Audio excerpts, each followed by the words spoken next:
May I coming sir? হ্যাঁ, আয় আয়। আরে তুই কাকে নিয়ে এসছিস? কেন স্যার? ইনি তো আমার লোকাল গার্জিয়ান। আরে হ্যাঁ হ্যাঁ, পচানন্দ বাবু, আমি সেটাই ভাবছিলাম, হঠাৎ আমার এই ছেলেটির গার্জেন কল হইল কেন? না স্যার, মানে স্যার, ও একটু পড়াশোনায় ঢিলা দিয়াছিল, তা আমি ওর বাবারে লয়ে আসতে বললুম, তো আপনারে লয়ে আসে। সরি স্যার, আপনার একটা চেয়ারের ব্যবস্থা করি স্যার। আরে না না, চেয়ার লাগবে না, আজকে থানাতে কেউ নাই। স্যার, আপনি কি আপনার কুকুরটাকেও নিয়ে আসেন? হ্যাঁ হ্যাঁ, ওই আর কি, আমি যেখানে যাই আমার পিছন পিছন চলে আসে, বাইরেই দাঁড় করিয়ে রেখেছি। বলুন পচানন্দ বাবু, কি কি অভিযোগ আছে এই পচা সম্বন্ধে? এই স্যার, অভিযোগ কিছু নাই, তবে আরে বলে ফেলুন বলে ফেলুন, আমার হাতে সময় খুব কম।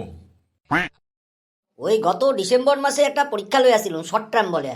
ওইটাতে ও অঙ্কে খুবই খারাপ রেজাল্ট করেছে, বাংলায় কিছু লিখতে পারে নাই, ইতিহাসে তো একেবারেই উল্টো পাল্টা লিখেছে।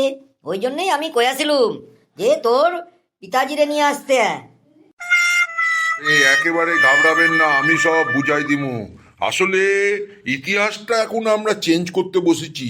আগের জন্মের পূর্বপুরুষে যা ছিল সব ভুলে গিয়া এখন যা হইতেছে সেটারই আমরা ইতিহাস বলি।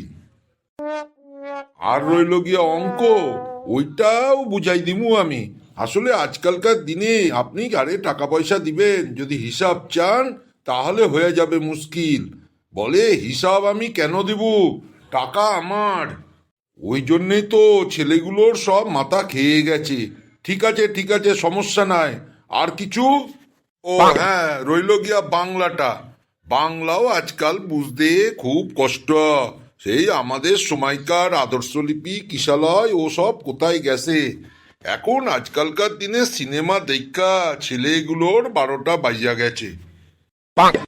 তবে আমার মনে হয় এই ছেলেটি ইংলিশে খুব ভালো রেজাল্ট করেছে। হ্যাঁ হ্যাঁ স্যার, করেছে বটে, টেনে টুনে হয়ে গেছে, ওটা চলবে চলবে।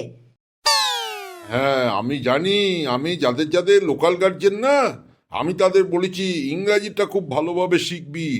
এই who are you, where you going, এই সবগুলো একটু যদি কথাই না বলতে পারো তাহলে আর ইংলিশ মিডিয়ামে পড়া কি লাভ, কি বলেন স্যার?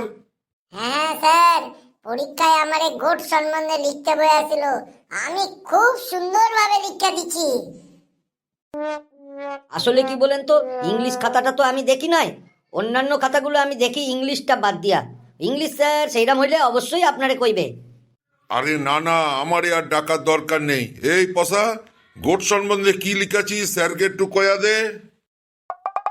আরে কিরে, হাঁ কইরা দেখতেছিস কি, কি লিখেছিস বইলা দে স্যার রে। আমি গোট সম্বন্ধে খুব সুন্দর লিখেছি। Goat has to Singh. Goat ভিন্ন ভিন্ন কালার হতা হ্যায়। গোট জাম্পিং দ্য বাঁশের বেড়া অ্যান্ড ইটিং দ্য ঘাস। ঠিক আছে, অনেক হয়েছে, বুঝে গেছি, ইংলিশেও এইরকম। থাম থাম এখন। ঠিক আছে স্যার, আমি চলি স্যার।